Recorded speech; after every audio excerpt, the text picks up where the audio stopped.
ప్రభుత్వం నిద్రపోతుంటది. అవును. వాళ్ళకి బాకాలు ఊదే తానతందన పత్రిక కూడా రాసింది. కానీ ఏం చేస్తారు? ఇప్పుడు అదేదో వారం వారం మీటింగ్లే కాదు, ఈయనెళ్ళి అసలు రాష్ట్రంలో అందరి సమస్యలు తీరిపోయినాయి, అందరూ సుఖ సంతోషాలతో ఉన్నారు, ఆనందం ఎగిరి గంతులేస్తున్నారని రోజు మీటింగులు చెప్తున్నాం. మరి ఏం జరుగుతోంది ఇక్కడ? ఎవరి డబ్బులు ఎవరు తింటున్నారు? ఎవరి ఆస్తులు ఎవరు తింటున్నారు? పల్లె ప్రాంతాల్లో ఎన్ని గొడవలు నడుస్తున్నాయి, ఎంత గందరగోళం జరుగుతోంది, ఎవ్వడికి పట్టట్ల. రెవెన్యూ వాళ్ళే అధికార పక్షం వాళ్ళకి హెల్ప్ చేస్తున్నారు కాబట్టి రెవెన్యూ వాళ్ళ మీద కంప్లైంట్లు అడిగారు. ఇప్పుడు రెవెన్యూ వాళ్ళు వీళ్ళకి హెల్ప్ చేస్తూ డబ్బులు సంపాదించుకుంటారు, రెండో పక్కన వాళ్ళు కొంత ఆస్తులు వాళ్ళ వాళ్ళ పేర్లతో రాసుకుంటారు సైలెంట్. వీళ్ళకి 10 ఇస్తే వాళ్ళు ఒకటి తీసుకుంటారు, పోయేదే ఉంది. ఇది ఒక ఇవాళ ఎట్లా అయిపోయిందంటే విచ్చలవిడిగా జరిగిపోతుంది ఆంధ్రాలో. కానీ ఎవడికెవడూ రెస్పాన్సిబిలిటీ లేదు. ఒక వ్యవస్థకి మేము 30 ఏళ్ళు ఉన్నాం, 40 ఏళ్ళు ఉన్నాం, మాకు విజన్ ఉంది, 47 ఏళ్ళ 2047 నువ్వెట్ట బతకాలో నేను డిసైడ్ చేస్తాను, 2020లో నువ్వు బతుకుతున్నావు అంటే మా వల్లనే, ఇట్లాంటివి చెప్పేవాళ్ళు పోతే నీ కర్మ, వస్తే నా పేరు చెప్పుకో, ఇంతే.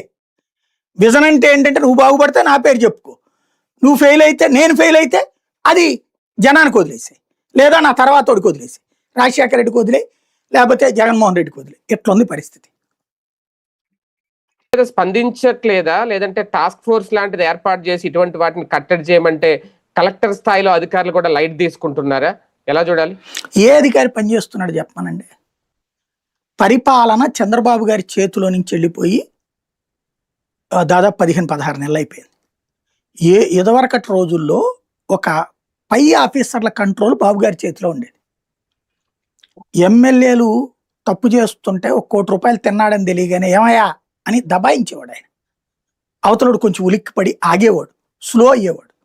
ఇప్పుడు ఒక సాధారణ కానిస్టేబుల్ దగ్గర నుంచి ఎంఆర్ఓలు, ఆర్టీఓలు, రెవెన్యూ, పోలీసు అందరూ లోకల్ నాయకులు చెప్పిన వాళ్ళని అపాయింట్మెంట్లు ఇచ్చేసాం, మాట వినేవాళ్ళని ఇచ్చేసాం.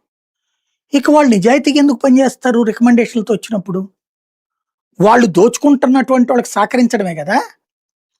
అన్ని శాఖలు సమన్వయంతో కూడి అధికార పక్షానికి కార్యకర్తలాగా పనిచేస్తున్నాయి. అప్పుడు ఇంకా బాధితుడు ఎక్కడికి వెళ్ళాలి? వెళ్తే సమాధానం చెప్పేవాడు ఎవడు? దాన్ని కంట్రోల్ చేయగలిగినటువంటి విజన్ అసలు బాబు గారి దగ్గర ఉందా? అవగాహన ఉందా అసలు కనీసం దాని మీద? అంటే నథింగ్. కేవలం పేపర్లలో, టీవీల్లో అద్భుతం రాయించుకోవడానికి, తందాన కబుర్లు చెప్పడానికి, సోషల్ మీడియాలో పోస్టులు పెట్టడానికి మాత్రమే నడుస్తుంది. వీళ్ళు రాస్తారు, మళ్ళీ ఇక్కడతో వదిలేస్తారు. రేపు పొద్దున బాబు గారు కన్నెర్ర చేశారు, మేము చెప్పిన దాంతో వాళ్ళని వీళ్ళని పిలిచారు, మాట్లాడారు, రివ్యూ చేశారు, అయిపోయింది, కథం, అంతే. మళ్ళీ ఒక ఏడాది తర్వాత రాస్తారు. వీళ్ళు చెప్పిన దాంట్లో ఏది పరిష్కారం అని నాకు తెలియగలుగుతా. అమరావతికే దిక్కులేదే పరిష్కారం ఈ రోజు వరకు. వీటిట్లో ఇంకేం జరుగుతుంది? రెవెన్యూది మన చేతికి ఆ కాగితాలు ఇస్తే అప్పుడు పరిష్కారం ఉంటది. అది యుద్ధ ప్రాతిపదికన చేస్తున్న దాన్ని మోకాళ్ళు పగలగొట్టి ఎర్రగొట్టి పడుకోబెట్టాం.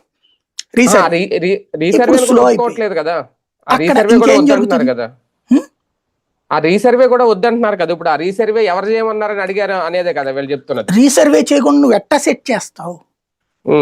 ఎలా పరిష్కరిస్తున్నావు తెలియక రీసర్వే చేసి ఆ సర్వే నెంబర్లకు బదులు LPM నెంబర్లు ఇస్తున్నారు. ఎవరేమన్నా